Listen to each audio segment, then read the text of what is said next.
ദൈവം സാക്ഷിയായി ഞാൻ സത്യം മാത്രം ബോധിപ്പിക്കുകയുള്ളൂ. അല്ലേലും ഏമാനെ, ഞാൻ കള്ളത്തരം ഒന്നും പറയാറില്ല. അതൊന്നും ഇവിടെ പറഞ്ഞിട്ട് കാര്യമില്ല. വാദിച്ച് ജയിക്കാൻ നോക്ക്. കോടതിക്ക് തെളിവാണ് പ്രധാനം. ആരാ നിനക്ക് വേണ്ടി ഹാജരായിട്ടുള്ളത്? അഡ്വക്കേറ്റ് കാന്താരിയാണ്. ഏമാനെ, എന്റെ സഹോദരി ഒരു ക്രിമിനൽ ലോയർ ആണെന്നുള്ള കാര്യം ഈ ഇഞ്ചിപ്പൊട്ടൻ അറിയില്ല. ഈ കള്ളക്കേസ് അവൾ പുഷ്പം പോലെ ജയിക്കും. കണ്ടോ? യുവർ ഓണർ, എന്റെ കക്ഷിയും എന്റെ സഹോദരനുമായ പച്ചമുളകിന്റെ പേരിൽ കെട്ടിച്ചമച്ചത് ഒരു കള്ളക്കേസാണ്. എന്റെ കക്ഷി ഇഞ്ചി പോലീസിനെ വലയിൽ കുടുക്കി കെട്ടിത്തൂക്കി എന്ന് പറയുന്ന ദിവസം എന്റെ കക്ഷി പാറേപ്പള്ളിയിൽ ധ്യാനത്തിന് പോയിരുന്നതിന്റെ തെളിവിത. അവർ സഞ്ചരിച്ച ബസ്സിലെ ടിക്കറ്റ് മാത്രമല്ല, അത്രയും വെയിറ്റുള്ള തടിയനായ ഇഞ്ചി പോലീസിനെ പൊക്കി വലിച്ചു തൂക്കിയിടാനുള്ള ആരോഗ്യമൊന്നും എന്റെ കക്ഷിക്കില്ല. പാറേപ്പള്ളിയിൽ പോയത് നമുക്ക് പരിശോധിക്കാം.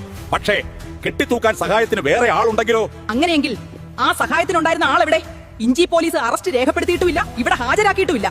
അതുകൊണ്ട് പ്രതി എന്നാരോപിക്കുന്ന എന്റെ കൂടപ്പിറപ്പിനെ വെറുതെ വിടണമെന്ന് താഴ്മയായി അപേക്ഷിക്കുന്നു.